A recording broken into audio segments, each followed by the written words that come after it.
வணக்கம் மக்களே, சற்று முன் கிடைத்த தகவல் ஒன்றை பார்க்க போகிறோம். சங்கி அமைச்சர் என உதயநிதி குறிப்பிட்டதால் 3 மணி நேரம் பாத்ரூமில் அமர்ந்தவர் என நிர்மல்குமார் விமர்சனம். திடீர் தகவல். இந்த ஒரு தகவலை பற்றி தான் நாம் பார்க்க போகிறோம். தகவலை பார்ப்பதற்கு முன்னதாக நீங்கள் நம்முடைய சேனலுக்கு புதிய பார்வையாளர்களாக இருந்தீர்கள் என்றால் மறக்காமல் நம்முடைய சேனலை சப்ஸ்கிரைப் செய்து வைத்துக் கொள்ளுங்கள் மக்களே. கூட இருக்கக்கூடிய பெல்லைக்கனும் ஆள கொடுத்து வைங்க. அப்போ அரசியல் சார்ந்த நிகழ்வுகளாம் தினசரி உடனுக்குடன் தொடர்ந்து தெரிந்து கொள்ள முடியும். இப்போ வாங்க நம்ம வீடியோக்குள்ளே போயிடலாம். தற்பொழுது தமிழக சட்டப்பேரவையில் அமைச்சர் நிர்மல்குமாரை சங்கி அமைச்சர் என எதிர்க்கட்சி தலைவர் உதயநிதி விமர்சிக்க, நிர்மல்குமாரும் உதயநிதியை விமர்சித்ததால் பேரவையில் தாவேகா திமுக எம்எல்ஏக்கள் அமளியில் ஈடுபட்டனர்.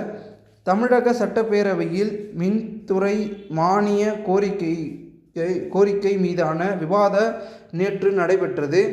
இதில் திமுக எம்எல்ஏ செந்தில் பாலாஜி பேசியது, தமிழகத்தில் 2021 மின் நிறுவு திறன் 32,595 மெகா வாட்டாக இருந்தது.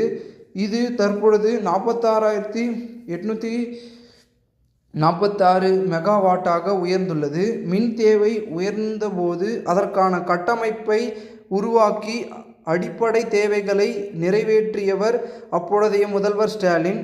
லட்சக்கணக்கான மின் நுகர்வோர் தங்கள் மின் கட்டணம் உயர்ந்து இருப்பதாக புகார் தெரிவித்துள்ளனர். அமைச்சரும் நிர்வாகமும் ஒன்று சேர்ந்து மின் கட்டண உயர்வால் பாதிக்கப்பட்டவர்களுக்கு உடனடி தீர்வு காண வேண்டும். மின் வாரியத்தில் 18 ஹார்ட் டிஸ்க்குகள் காணாமல் போயுள்ளன. அதில் முக்கிய ஆவணங்கள் எல்லாம் இருந்தன என்று அமைச்சர் நிர்மல்குமார் தெரிவித்திருந்தார்.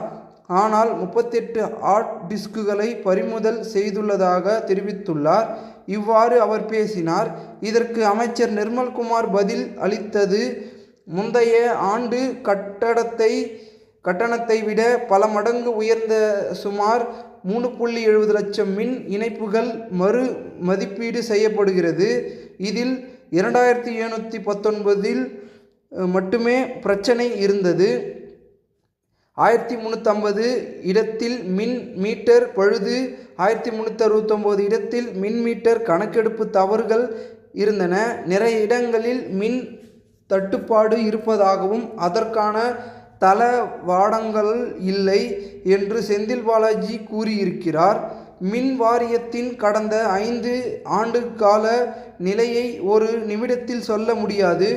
இவ்வாறு கூறிய பின்னர் அமைச்சர் நிர்மல்குமார் செந்தில் பாலாஜியை அடைமொழியில் குறிப்பிட்டு பின்னர் அதை திரும்ப பெறுவதாக தெரிவித்தார். அதற்கு எதிர்ப்பு தெரிவித்த திமுக எம்எல்ஏக்கள் எழுந்து நின்று கோஷமிட்டனர்.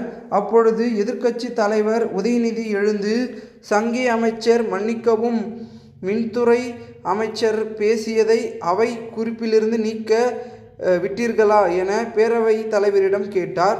உடனே அமைச்சர் நிர்மல்குமார், பாத்ரூமில் 3 மணி நேரம் உட்கார்ந்து இருந்த எதிர்க்கட்சி தலைவர் என்று நான் சொல்வதற்கு எவ்வளவு நேரம் ஆகும் என்றார். இதனைத் தொடர்ந்து தாவேகா எம்எல்ஏக்களும் திமுக எம்எல்ஏக்களும் எழுந்து அவையில் கோஷமிட்டு அமளியில் ஈடுபட்டனர். பின்னர் நிர்மல்குமார் ஏற்கனவே செந்தில் பாலாஜி குறித்து குறிப்பிட்ட அடைமொழி வார்த்தையை நீக்கி விட்டதாக பேரவைத் தலைவர் ஜேசிடி பிரபாகரன் அறிவித்தார்.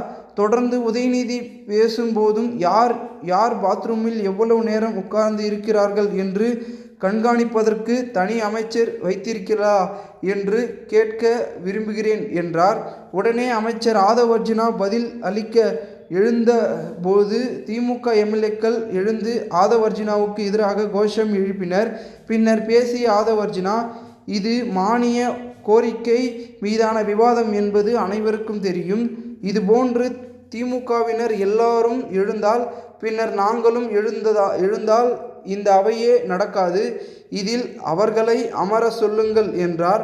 பின்னர் பேசிய உதயநிதி, எங்கள் முன்னாள் அமைச்சர் மானிய கோரிக்கையில் புள்ளி விவரங்களுடன் தெளிவாக பேசிக்கொண்டிருந்தார்.